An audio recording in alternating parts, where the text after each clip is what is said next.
Et alors, qu'est-ce que j'apprends dans mes formations? J'apprends des outils qui viennent du futur. Pourquoi les gens payent très cher pour venir me voir en formation?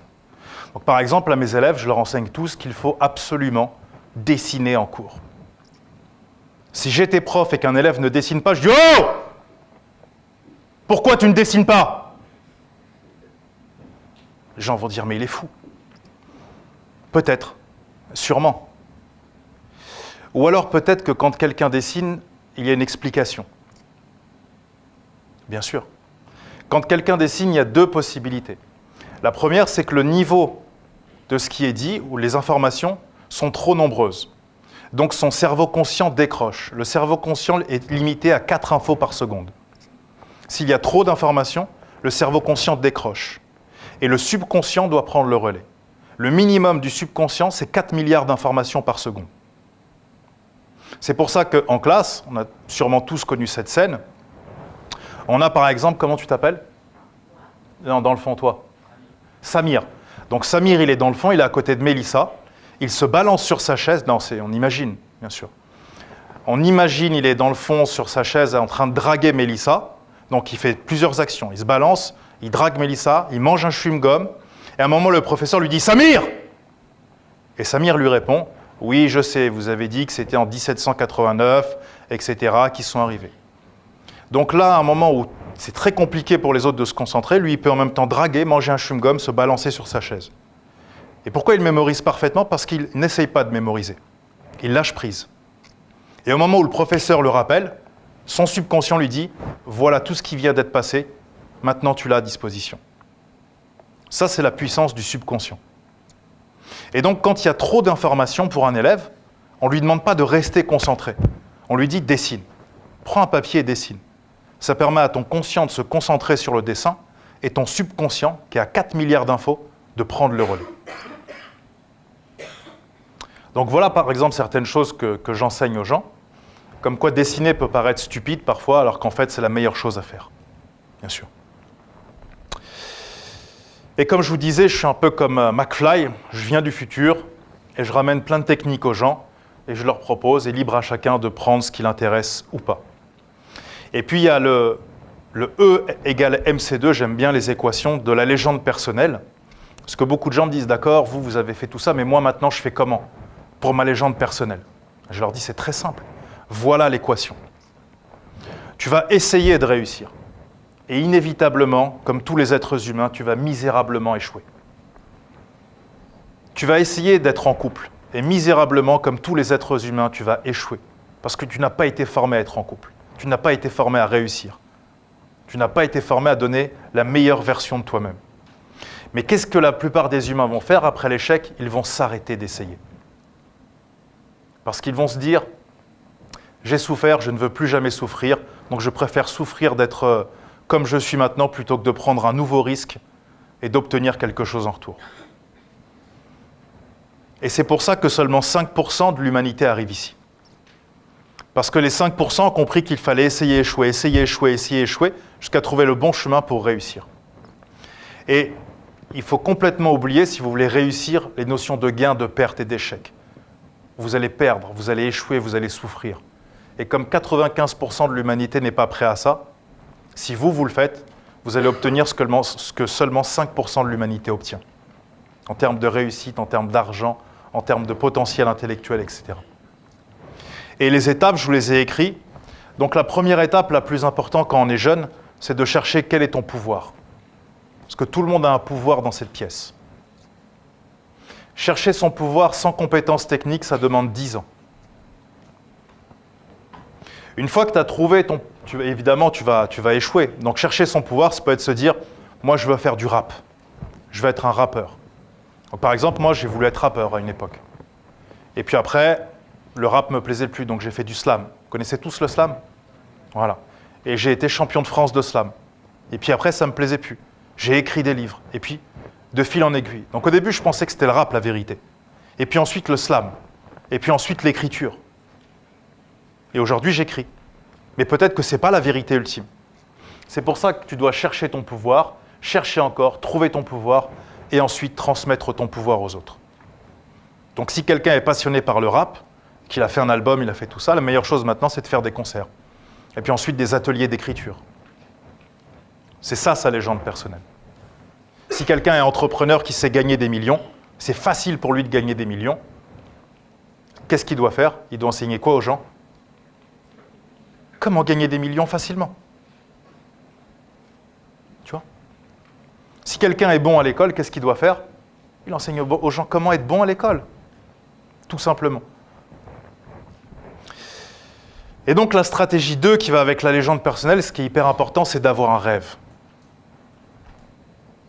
Et souvent on vous dira, ouais, c'est niais, ouais, avoir un rêve, ouais, t'es dans les nuages et tout. Bien sûr, bien sûr.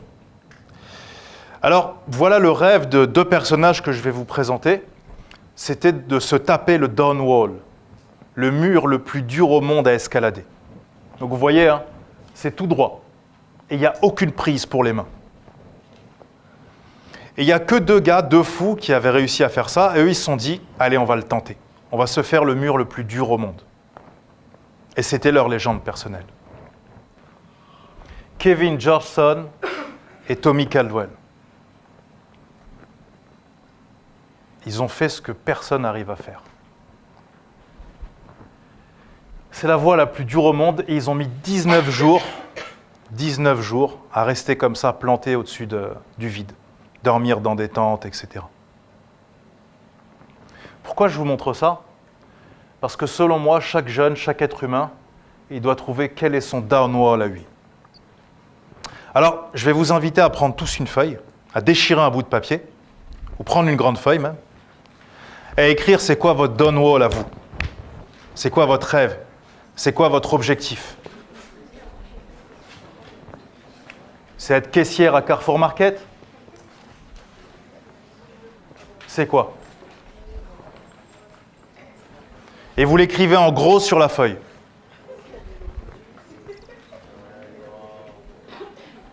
Et sur cette autre feuille, vous allez marquer, si jamais ça ne fonctionne pas, si vous n'y arrivez pas, si vous échouez, qu'est-ce que vous allez faire? Vous allez travailler à Orly, à Roissy, bagagiste, vous allez faire chauffeur Uber, caissière à Carrefour Market, votre plan B en fait. Imaginez quelqu'un qui monte dans un taxi, il appelle un taxi, il monte dans le taxi lui dit on va où? Il dit ouais, je sais pas. Il dit mais je peux pas t'emmener si tu sais pas. Il dit non, roule, vas-y roule, on va voir. Si votre père il est chauffeur de taxi qui vous raconte ça quand il rentre le soir, et tu dis après, on a roulé pendant des heures, et il disait rien, non, il regardait par la fenêtre, il était content. Vous dites quoi de cette personne? Il est stupide, il va monter dans un taxi, c'est pas où il va. Ça c'est juste un taxi. Ça c'est juste un taxi. Imaginez quelqu'un, il ne sait pas où il va dans sa vie. Donc vous avez tous écrit votre rêve et votre plan B, n'est-ce pas? Super.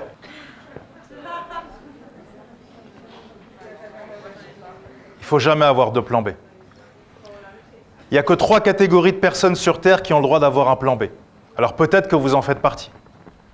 La première partie, c'est les perdants. Les perdants ont tous un plan B. La deuxième catégorie, c'est les lâches. Les lâches ont tous un plan B. Et la dernière catégorie, la meilleure, celle que je préfère, c'est les faibles d'esprit. Les faibles d'esprit ont tous un plan B. Pourquoi il ne faut pas avoir de plan B?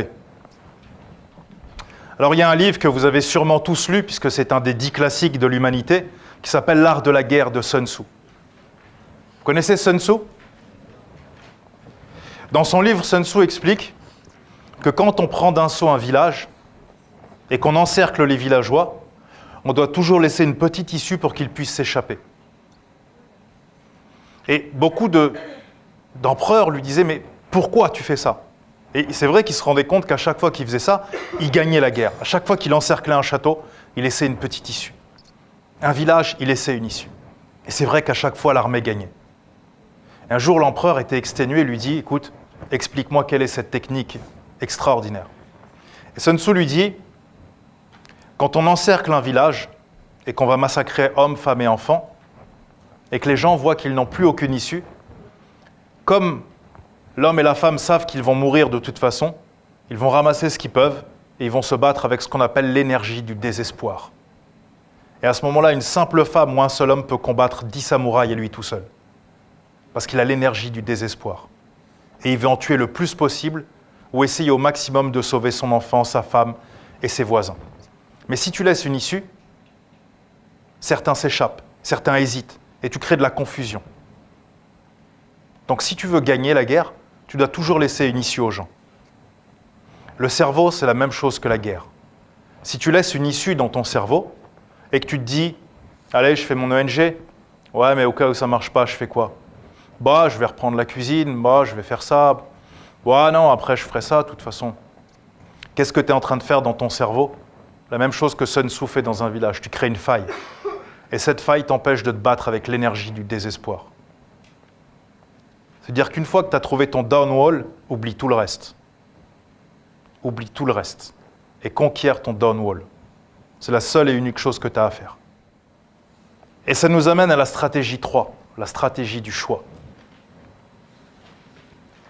Imaginez que vous montez maintenant dans un taxi et vous lui dites « Bon, je vais aller à Paris, à Nantes, à Roubaix, à Rennes, à Lyon, à Reims et à Lille. » S'il s'en fout, il peut vous dire « Très bien, par où on commence ?» Vous dites « Ça, je ne sais pas. » Je veux dire, moi, de toute façon, je veux bien faire toutes les villes, mais il faut que je sache par où commencer. Vous dites, j'ai aucune idée. Je n'ai pas réfléchi à ça. Si vous dites à votre cerveau, ouais, je veux être rappeur. Ouais, mais non, parce que je veux faire ça. Et maintenant, je veux faire ça. C'est comme si vous dites à un taxi, je veux aller partout. À la fin, il ira nulle part. C'est pour ça qu'un downwall, il en faut un. Il n'en faut pas 40, il n'en faut pas 20. Si tu as décidé d'être quelque chose, fais-le. Va jusqu'au bout. Si ça se trouve, c'est n'importe quoi. Mais au moins, tu auras essayé. Mais si tu n'essayes pas, ou si tu restes à courir plein de lièvres à la fois, à la fin, tu n'en attraperas aucun. Et il y a des gens, j'aime beaucoup ce profil de personnalité, il y a des gens, ils ont toujours des projets. Ils ont plein de projets tout le temps. Ils ont un projet par là, ils ont une idée, ils changent tous les jours. Et moi, j'appelle ça des brasseurs d'air professionnels. Ils brassent de l'air. Ça fait beaucoup de mouvements, ça fait beaucoup de bruit, ça parle beaucoup, mais ça ne fait rien du tout. Et donc, ces gens-là, ce que je les invite à faire, c'est, il y a un endroit où ils seront bien, c'est travailler dans les climatiseurs. Tout ce qui est climatisation. Comme ils brassent de l'air, dans la climatisation, ils seront à l'aise. Ça leur rappellera leur vraie nature, les brasseurs d'air. Quand on leur demandera pourquoi ils travaillent dans la clim, et moi j'ai brassé de l'air toute ma vie, moi. Que parler, je bouge à gauche, à droite. Donc c'était ce qui me convenait le mieux. Un mec, il est venu un jour à Laval, il m'a dit, donc j'ai fait climatisation. C'est un choix qu'on respecte. Et on doit se poser la question de savoir, est-ce que dans la vie, sur Terre, dans les 6 milliards d'êtres humains, est-ce que je veux être un apport, je veux apporter quelque chose, ou je veux être un ajout? J'ai beaucoup de jeunes qui viennent et me disent « Ouais, moi je veux vers ceci. Et quand je serai là-bas, tac, je vais faire ça, je vais gratter. » Alors, quand tu vas dans un milieu, que ce soit l'humanitaire, le rap game ou ce que tu as envie, si tu viens pour prendre, tu as perdu d'avance. Les seuls qui gagnent, c'est ceux qui viennent pour apporter quelque chose. Steve Jobs, il n'est pas venu pour devenir milliardaire, il s'en foutait. Il avait une idée. Michel-Ange, il n'est pas venu pour devenir le peintre le plus célèbre au monde. Il avait une idée. Il était fou de peinture. Tu vois ? Donc si tu viens pour apporter, là, il peut se passer des choses miraculeuses. Mais si tu veux juste être un ajout, prends cette décision d'être juste un ajout. Mais il faut que tu fasses ce choix. Est-ce que dans l'humanité, je veux être un apport ou est-ce que je veux juste être un ajout? Ça me suffit à moi.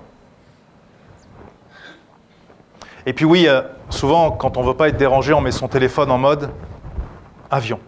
Il y a des gens, leur life, elle est en mode avion. Et ils ne captent rien. Ils sont à la ramasse. Pas de réseau, pas de 3G, même pas de Edge. Ils ne sont plus connectés au monde. Tu vois. Ils sont dans leur monde à eux. Et dans ton monde à toi, tu as quoi? Tu as les photos qui sont déjà là, tu as les applications qui marchent sans rien, mais le reste du monde, tu n'es pas connecté. Et ça, c'est un choix. Tu peux décider ça, si tu as envie d'être tranquille. Mais si tu as envie d'être en mode guerre, en mode légende personnelle, en mode je conquiers le monde, et que tu es en mode avion, ça ne peut pas fonctionner. Donc tout ça, c'est des choix. Et moi, je respecte les deux. J'ai un grand respect pour les deux. Je préfère quelqu'un qui me dit, écoute-moi, ma life, je n'ai pas envie de me prendre la tête, je suis en mode avion. Tranquille. Plutôt que quelqu'un qui me dit, ouais, moi, je suis en mode guerre et tout. Et en vrai, quand je regarde ses actions, les actions d'un mec qui est en mode avion, Ça n'a aucun sens. Au moins, le premier, il est aligné avec ses valeurs et ses principes. Et alors, moi, j'ai beaucoup de gens qui me disent « Ouais, moi, je vais devenir millionnaire, tac, truc. » Ah ouais, génial. Donc, levez la main dans cette salle, si je devais vous faire choisir, qui veut devenir pauvre? Vraiment, c'est un mesquine, il n'a pas d'oseille, il ouvre le frigo, ses gosses, il n'y a rien à manger, ils sont habillés avec des vieux vêtements à la ramasse. Levez la main, celui qui va être un pauvre. Personne. Et si je vous dis, j'avais une baguette magique, je peux vous transformer en millionnaire, levez la main ceux qui veulent devenir millionnaire. Voilà, simplement, tu vois. Voilà, tu vois. Madame, non, pas millionnaire, ça ne vous intéresse pas. Entre deux. Ouais, c'est trop millionnaire pour elle, elle a dit, ouais, non, on se calme. 500 000 euros, ça va, ça me suffit. Tranquille. Millionnaire ou pauvre? Une fois, j'ai un ami qui est parti dans un groupe de réflexion et il travaille sur Internet, comme moi, il vend ses formations sur Internet. Et puis, il voulait acheter un outil à 5 000 $. Et pour lui et moi, c'était énorme, 5 000 $. Et il a parlé avec une femme aux États-Unis qui travaillait dans des cliniques. Et puis, elle est partie voir des mentors, des coachs et tout ça. Ils lui ont dit, mais attendez, vous êtes brillante. Vous êtes enfermée dans des cliniques avec des gens médiocres. Ouvrez votre propre clinique. Elle a dit, non, j'y arriverai jamais. Donc, elle avait plein de croyances limitantes. Et puis, un jour, elle s'est lancée. Elle a ouvert sa clinique et aujourd'hui, c'est une des meilleures cliniques aux États-Unis. Bien sûr. Et elle est millionnaire, mais elle s'en fout. Elle n'a pas fait ça pour être millionnaire. Elle a fait ça parce qu'elle veut aider les gens. C'est elle-même qui a choisi le mobilier pour chaque chambre. Vous voyez, elle est dans un niveau de détail. Et donc, mon ami a une séance de coaching avec elle. Elle dit, voilà, je vais acheter un outil à 5 000 $ et tout. Et elle lui dit, tu veux gagner combien? Il dit, voilà, j'ai plusieurs millions à gagner, etc. D'accord. Et donc, elle lui a dit cette phrase. Elle lui dit, tu vois, il y a une différence entre ce que tu veux et ce que tu fais. Tu veux des millions, et ce que tu fais, c'est, tu veux que des petits outils gratuits sur Internet, des petits trucs. Tu n'es pas prêt à payer 5 000 $. Ça ne peut pas marcher. Il faut qu'il n'y ait aucune différence entre ce que tu veux et ce que tu fais. Et ensuite, il lui a dit, juste pour m'expliquer concrètement, donc qu'est-ce que je dois faire? Et elle lui a dit cette phrase magnifique. Elle lui dit, tu vois, tu as des objectifs qui sont comme ça, et tu as des actions qui sont comme ça. Donc, tu as deux possibilités. Soit tu descends tes objectifs au niveau de tes actions, des petites actions, donc des petits objectifs, donc une petite vie. Soit tu veux des grands objectifs, et à ce moment-là, il te faut des grandes actions. Il te faut te lever très tôt, il te faut des outils à 5 000 $, il te faut te former, il te faut retourner à l'école, etc., etc. Et moi, je vois beaucoup de gens, ils ont des projets comme ça. Mais quand tu regardes leurs actions, certains ont des actions comme ça. D'autres, tu regardes, il n'y a même pas d'action en fait. Il n'y a même pas d'action. Il va devenir footballeur, il va devenir, je ne sais pas quoi, mais il n'y a rien en fait du tout. Il fait que parler. Et il devrait, comme l'autre, travailler dans les climatiseurs. Alors on va voir ensuite qu'il y a deux types de prophéties. Les prophéties autoréalisantes et les prophéties autodestructrices. Et c'est celle que je préfère. Les gens qui s'autodétruisent. Qu'est-ce que c'est bon? Qu'est-ce que c'est beau à voir? Ça ou du patinage artistique, pour moi, c'est du même niveau.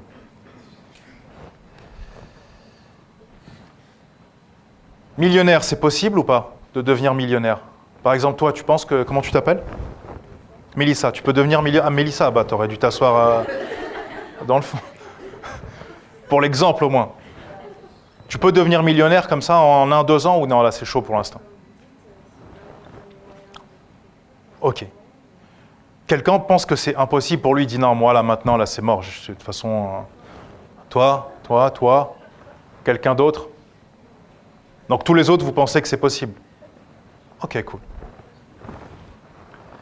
Alors, j'ai une bonne nouvelle.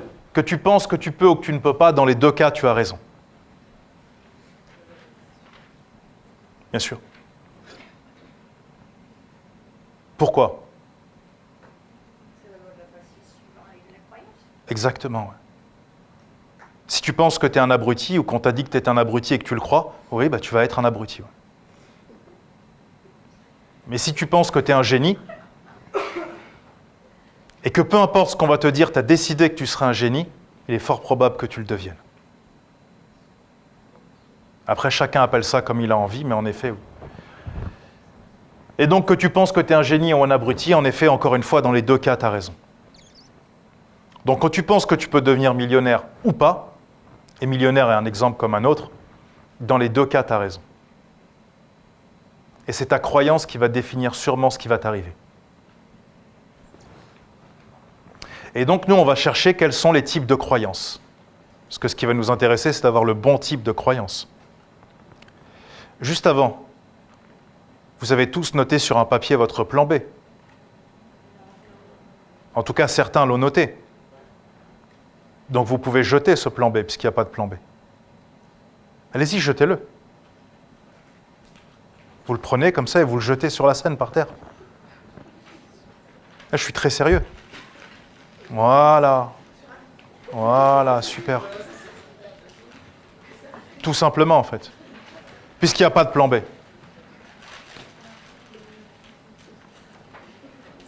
Il y a un plan B ou pas? Il n'y a pas de plan B. Non. Voilà, tout simplement. Tout simplement.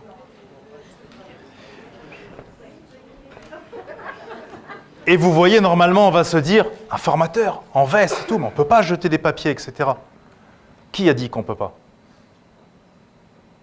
Qui? Il est où? Il habite où? Comment il s'appelle? Personne? Donc c'est une croyance. Qui a dit qu'on ne peut pas escalader cette montagne? Qui a dit que je ne peux pas faire une ONG? Qui a dit que je ne peux pas reprendre des études? Personne? Donc c'est une croyance. Qui t'a dit que tu étais nul? C'est la vérité ou c'est sa croyance?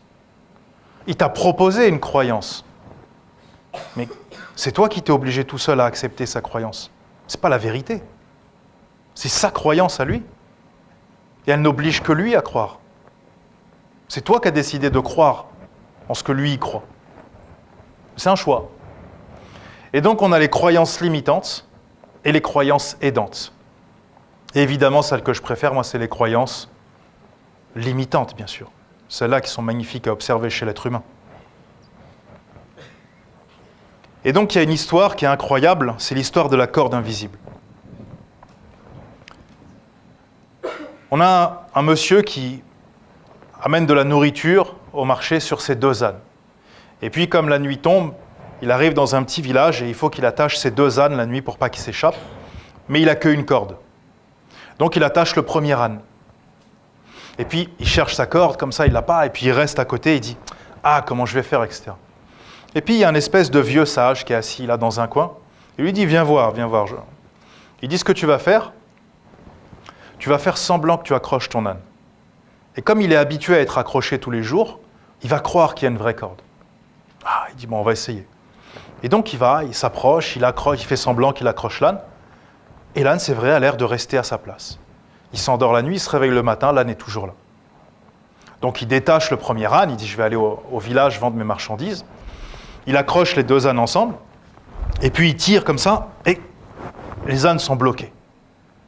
Et il dit « Je ne comprends pas pourquoi, il n'y a plus de corde, il n'y a plus rien. » Et le vieux sage qui est là lui dit « Viens voir. » Il lui dit « Est-ce que tu as enlevé la corde imaginaire au 2e âne ?»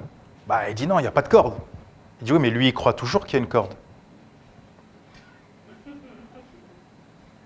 Donc il fait semblant qu'il enlève la corde à l'âne, il tire, et la l'âne s'en va. Et vous allez vous dire, c'est complètement stupide comme histoire. Et c'est là que c'est le meilleur. Bien sûr que c'est stupide. Et c'est tellement stupide qu'il y a des êtres humains qui font la même chose. C'est ça qui est extraordinaire, je vous dis. Les croyances limitantes. Un jour, on t'a mis une croyance limitante dans la tête, et tu l'as gardée. Et si ça se trouve, la personne qui te l'a mis dans la tête a changé d'avis entre-temps. Si tu lui dis « Ouais, moi, je fais plus ça maintenant. » Il dit « Non, mais j'ai changé d'avis, c'était n'importe quoi. » Vous voyez, quand on était petits, on avait tous des cagoules. Vous vous rappelez des cagoules moches, bleu marine, là, qui nous serraient la tête, les joues sortaient. Imagine, tu vas à l'école, tu arrives, et tu as un mec dans ta classe, il a sorti sa cagoule en hiver, c'est l'hiver qui commence, il a sorti sa cagoule de quand il était petit. Donc il a une super doudoune swag, une paire de Jordan, pantalon, etc. Et il a une vieille cagoule comme ça, de tout petit, toute serrée, ça va nous serrer le cou comme ça. Et il vient tous les jours comme ça. Et il reste dans la classe avec. Tu lui dis quoi? Tu lui dis, mais arrête, t'as pété un plomb, tu vois, c'est quand on était petit, ça. On était obligé de porter ça quand on était petit, tu vois. Et il dit non, non, non, moi on m'a obligé de porter quand j'étais petit, on m'a pas dit de l'enlever, donc maintenant je la garde tout le temps, toute ma vie. Tu dis non, il est allumé le gars. Il dérape, il n'est pas sérieux, tu vois. Mais il y a des gens, c'est la même chose. On leur a mis une croyance dans la tête quand ils étaient petits ou à un moment de leur vie, et eux ils ont cru qu'il fallait la garder tout le temps.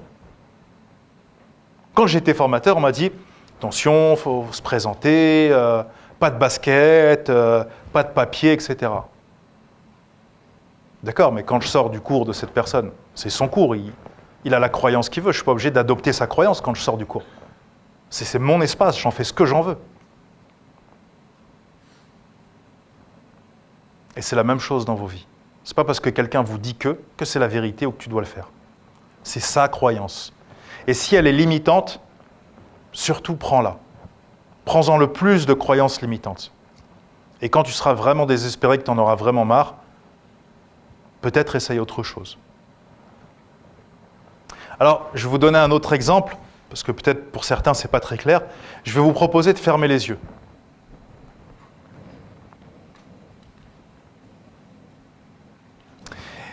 Et vous allez imaginer devant votre visage un citron qui tourne sur lui-même. Et puis, il y a un couteau qui va venir couper ce citron en deux. Et là, vous voyez les deux faces à l'intérieur du citron qui coulent et vous sentez l'odeur. Ce citron est extrêmement acide. Et puis, il y a deux mains qui viennent, qui prennent les citrons et qui pressent tout le jus du citron dans votre bouche. Le jus du citron coule dans votre bouche, il est extrêmement acide. Il est tellement acide que vous commencez à fabriquer énormément de salive. Et à cause de l'acidité du jus de citron qui vous pique la bouche, vous avez énormément de salive et de jus dans la bouche comme ça. Vous pourrez rouvrir les yeux. Pourquoi vous fabriquez de la salive? Et vous êtes à Laval, il n'y a pas de citron.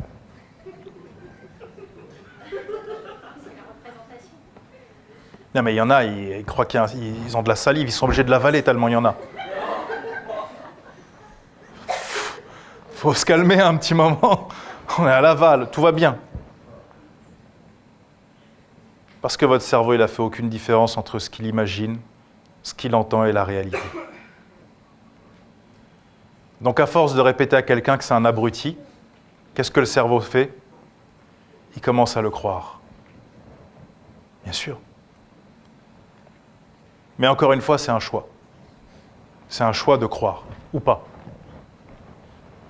Et on voit bien que nos pensées ont un impact sur nous. Donc tu as des gens, moi je connais des gens, tu leur dis comment ça va? Ouais, ça va, ouais, laisse tomber, laisse béton, truc, ouais, relou, truc de ouf et tout. Ouais. Alors dans ce cas-là, il y a un truc simple à faire.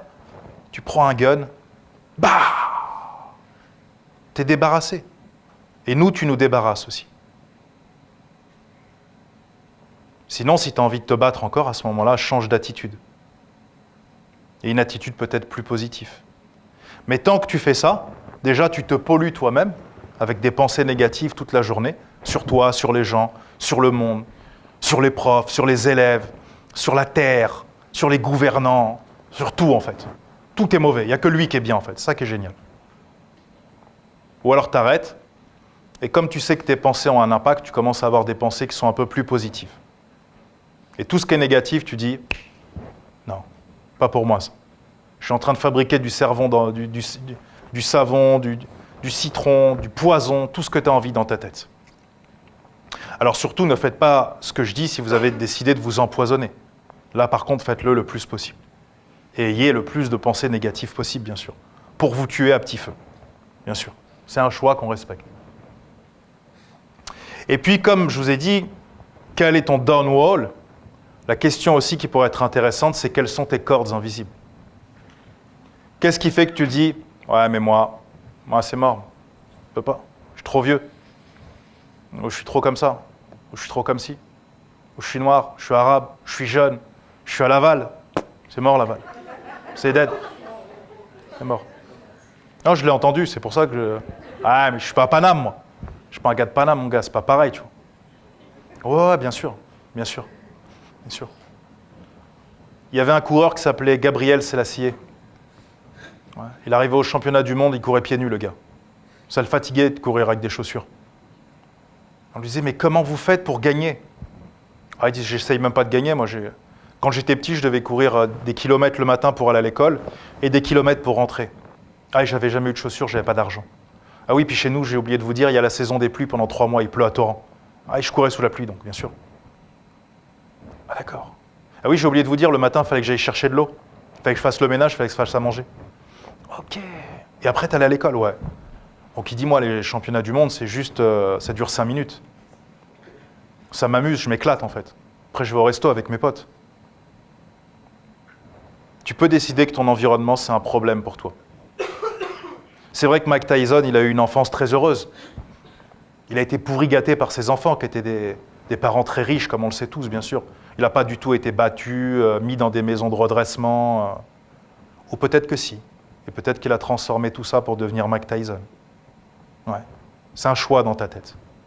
Que tes épreuves et tout ce qui t'arrive soit un tremplin, ou alors ça soit un fossé. Tout ça, c'est des croyances. Et donc, pourquoi pas, puisque tout ça, c'est des croyances, éliminer nos peurs. Et moi, une des choses que j'aime par-dessus tout, c'est d'éliminer mes peurs. Et je m'en suis fait une récemment, c'était juste extraordinaire. Moi, il faut que je vous dise qu'avant, j'avais peur de l'eau. Alors, pas n'importe quelle eau, j'ai pas peur de l'eau de ma douche. Moi, j'ai peur quand je vais dans la mer et que je ne vois pas ce qu'il y a en dessous de moi. Quand je ne vois plus là j'ai peur. Mais j'ai peur, je suis paralysé. Et un jour, je me suis dit, j'étais sur un bateau, et je me suis dit, mais est-ce que c'est la vérité ou est-ce que c'est une croyance? Je me suis dit, en fait, c'est une croyance. Les autres, ils nagent, ils sont heureux. Je me suis dit, moi, il y a un requin et tout. Tu vois. Le mec du bateau, il m'a dit, il n'y a pas de requin dans cette mer, ça n'existe pas. Et les poissons qui mangent, là, non, il m'a dit, 40 ans que je suis là, j'ai jamais vu un poisson qui mange quelqu'un. Donc j'ai dit, c'est une croyance. Et un jour, on m'a envoyé en mission humanitaire au Cameroun, et j'ai entendu parler d'un volcan. Un volcan éteint, et à l'intérieur de ce volcan, à cause de l'eau des pluies, un lac immense s'était formé. Et je me suis dit, tiens, pour vaincre ma peur, quoi de mieux que d'aller traverser ce volcan à la nage? Ça serait fun. Donc je suis parti la première année, et j'ai eu tellement peur que je n'ai pas pu descendre jusqu'au fond du truc. Et une autre année, on m'a dit, il y a une mission au Cameroun. Je dis, ah, ça c'est pour moi, j'y vais. Et donc je suis retourné. On était à 10 à descendre. À la fin, il n'y en avait plus que 3. Et donc, selon le guide, donc, il y avait des djinns, des génies qui hantaient le lac. J'ai dit, oh, mais encore mieux. C'est là que ça devient intéressant. S'il n'y avait pas de génie, je veux dire, ça serait, on s'ennuierait, quoi. Et donc, on a traversé le cratère du volcan, qui fait plus d'1 kilomètre de long en large, à la nage, et on est revenu. Et aujourd'hui, je peux nager dans la mer en pleine nuit. Là, j'ai été à la mer récemment. En pleine nuit, je nage. Ma femme me dit, en pleine nuit, imagine, il y a un truc. Je dis, oh, j'espère qu'il y aura quelque chose. C'est ça que j'aimerais, qu'il se passe enfin quelque chose. Depuis 40 ans, j'ai peur d'un truc qui n'existe pas. Et je suis nagé en pleine nuit, je suis content, comme ça, voilà. Je vais dans la mer jusqu'au bouée. Vous voyez, les bouées tout au bout. Je vais là-bas, tout seul, je nage comme ça. Je suis content et je reviens. Ça y est, j'ai plus peur. Mais pendant 40 ans, j'ai été prisonnier de cette croyance.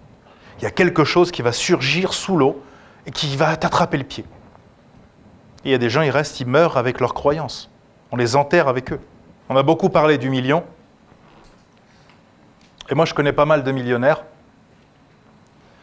Et beaucoup d'entre eux ont tout perdu. Puis ils ont tout regagné. Puis certains n'ont jamais regagné. Puis certains ont reperdu. Parce que l'argent et tous les biens, ça se perd. Et il y a une histoire très célèbre là-dessus. Il y avait un homme sage qui traversait un désert. Et il allait voir d'autres hommes sages pour s'enquérir de la science. Et donc, il avait amené avec lui plein de livres. Les livres les plus précieux qu'il avait. Et puis, quand ils étaient dans le désert, la caravane a été attaquée par des brigands. Et comme vous le savez, un brigand, homme sage ou pas sage, livre ou pas livre, tout ce qui se revend, il te le dépouille. Et donc, il a eu beau dire qu'il était un sage, qu'il était un homme de Dieu, tout ça, le brigand, il s'en tape des hommes de Dieu. Tout ce qu'il veut, c'est de la thune. Et donc, ils lui ont pris tous ses livres, les plus précieux. Et ensuite, il s'est assis dans le désert et il a commencé à méditer sur cette épreuve. Et il s'est dit, tout ce que tu pourrais perdre lors d'un naufrage, tu ne le possèdes pas. Tout ce que tu pourrais perdre lors d'un naufrage, tu ne le possèdes pas. Et donc, qu'est-ce qu'il a décidé de faire? D'apprendre tous ses livres les plus précieux par cœur. Et donc, il allait dans le monde entier, juste avec un petit peu de quoi manger, etc. Un petit frappuccino caramel, vite fait, une barre de céréales, une bouteille d'évian, et tout son savoir était dans sa tête. Donc c'est bien de vouloir devenir riche, etc. Mais si tu n'as rien dans la cabessa, si tu n'as rien dans la tête, tu ne vas pas aller très très loin. Et il ne s'agit pas de niveau scolaire, de diplôme, etc. Moi j'ai un ami qui est millionnaire. Il est multimillionnaire. Ouais. Il a 40 ans, il a appris à lire et à écrire il y a 2 ans seulement. Il ne savait pas lire, pas écrire. Ben, ça ne l'a pas empêché de gagner des millions. Et quand il est venu se former chez moi, je lui ai dit, mais comment tu as fait, en fait? Tu as des sociétés dans partout, en fait. Comment tu fais pour être millionnaire? Il me dit, j'avais pas besoin, en fait, de savoir lire et écrire. J'ai toujours payé des gens, en fait, pour lire et écrire à ma place. Et je dis, mais à la banque? Il dit, non, j'avais une fausse signature. J'ai fait un truc comme ça, un faux truc, une fois, après je dis, ah, c'est pas mal. Voilà, c'est ma signature.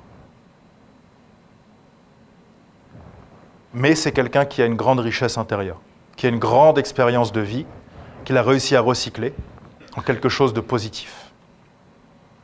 Donc vouloir de la thune, vouloir des gamos, vouloir des iPhone X ou je ne sais pas quoi, c'est bien. Mais s'il n'y a rien derrière, tu ne vas pas aller très très loin.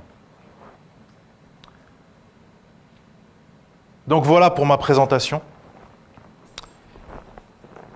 Avez-vous des questions ou pas? Si vous n'en avez pas, ça m'arrange, je vais me reposer plus vite. Mais si vous en avez, ce sera avec un grand plaisir. Imaginons qu'on a un pommier ici et que sur ce pommier, il y a une pomme qui n'est pas encore mûre et que je l'accueille. Est-ce que je peux la manger? Parce qu'elle n'est pas mûre. Et est-ce qu'elle peut continuer de mûrir? Si elle est cueillie, c'est mort. Donc je ne peux ni la manger, ni elle peut mûrir. Donc j'ai tout gâché. Il valait mieux que je la laisse où elle est. Et parfois, quand on veut accélérer ou quand on veut vraiment changer quelqu'un, qui n'a pas envie de changer, il est bien comme ça, bah finalement, on va plus produire l'effet inverse que l'effet désiré. Donc parfois, il vaut mieux le laisser où il est. C'est pour ça que ce que je vais vous proposer simplement, moi je ne sais pas, peut-être qu'il y en a, on les a forcés à venir, peut-être qu'il y en a, ils sont obligés de venir, peut-être qu'il y en a, ils ne voulaient pas venir, c'est qu'on garde dans cette salle que les personnes qui sont motivées et que les personnes qui ne sont pas motivées, qui n'ont pas envie, et je respecterai tout à fait ça, et je trouverais même ça courageux de leur part de se lever, de me dire « Ah là, moi je n'avais pas envie, j'attends dans le hall ». Et ceux qui sont motivés peuvent rester. Donc a priori, tout le monde reste. Ok. Mais c'est une étape importante. Donc si moi j'étais prof, j'étais votre prof, je commencerais chaque cours comme ça. Je dirais, il y a une feuille, une liste de présence. Celui qui veut partir, il part. Je lui signe son nom tout de suite. Il ne faut pas me déranger une fois que j'ai commencé. Dans cette pièce vont rester ceux qui sont motivés pour charbonner, pour devenir les meilleurs, pour tout exploser. Celui qui n'a pas envie, qui a envie de finir Uber ou balayeur ou ce qu'il a envie, il sort dehors et il fait sa vie, c'est pas mon problème. Et la motivation, c'est simple, vous éliminez ceux qui ne sont pas motivés, disait Lou Holtz. C'est très simple. Et pourquoi on élimine ceux qui ne sont pas motivés? On a fait une étude aux États-Unis dans des équipes de basketball. Et on a fait exprès dans ces équipes-là de ramener un joueur qui est nul. D'accord? C'est une expérience sociale. Alors vous allez me dire, changer un joueur qui est nul, ça ne va rien changer au niveau de l'équipe.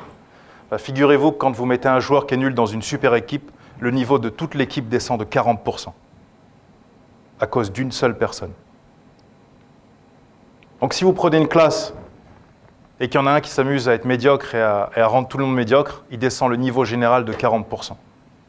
C'est pour ça que moi je préfère lui dire, je comprends tout à fait ton souhait. Et libre à toi d'être médiocre, mais pas dans mon cours. Donc la légende personnelle, est-ce que tout le monde sait ce que c'est? Tout le monde a déjà entendu cette expression au moins une fois dans sa vie? Jamais. Levez la main ceux qui n'ont jamais entendu cette expression une seule fois dans leur vie. Voilà. Légende personnelle.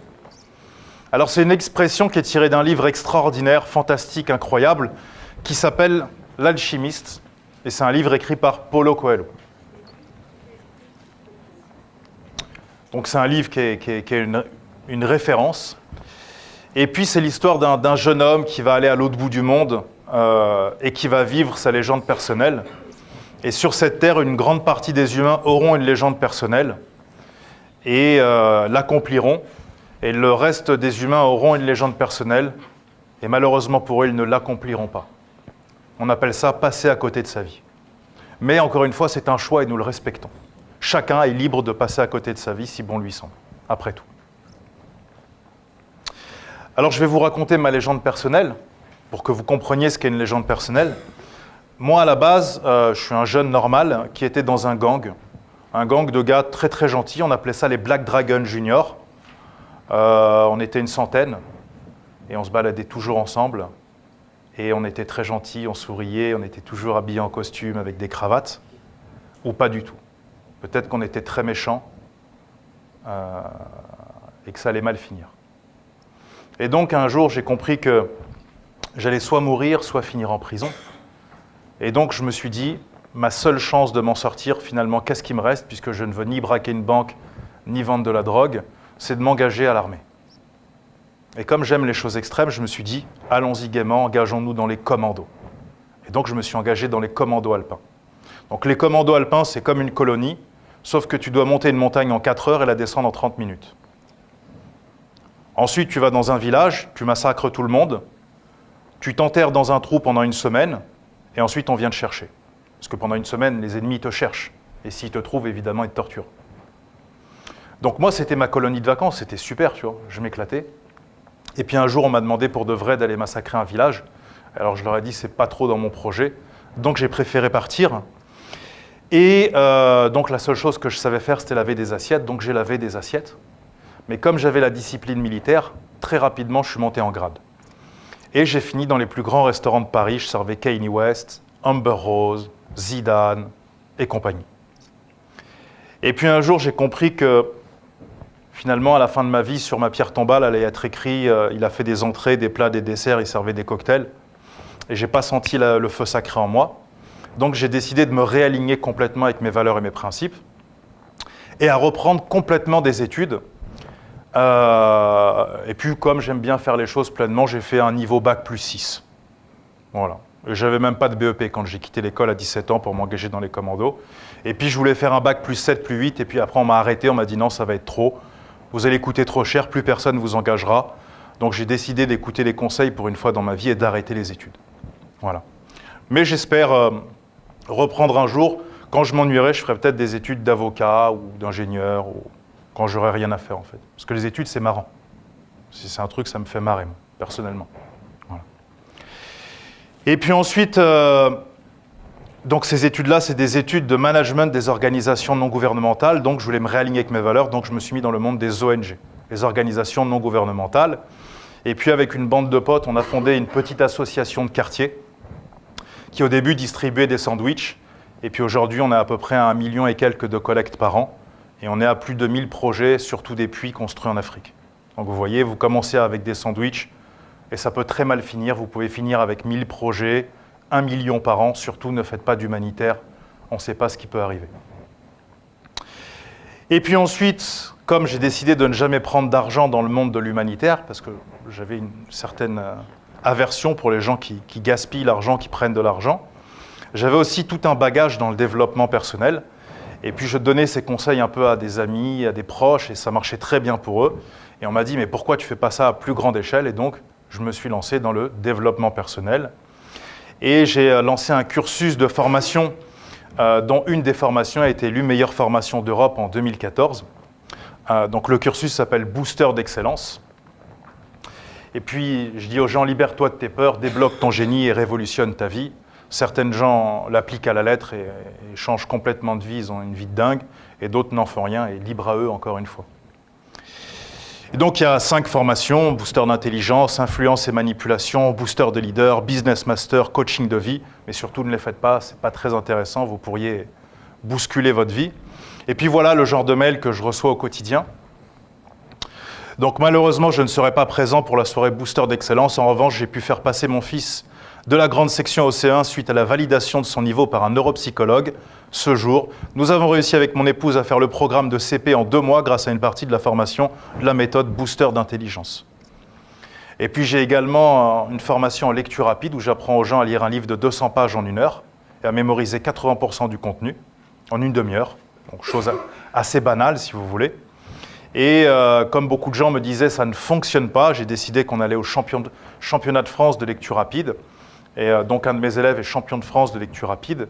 Et comme on s'ennuyait un peu, on s'est dit qu'est-ce qu'on fait en décembre? On va skier. Et puis on a décidé finalement d'aller au championnat du monde de lecture rapide, de mémorisation et de mind mapping. Et puis on y va à 2 et on compte bien gagner. Si ce n'est pas cette année, l'année d'après. Si ce n'est pas l'année d'après, l'année encore d'après. Mais on gagnera un de ces jours.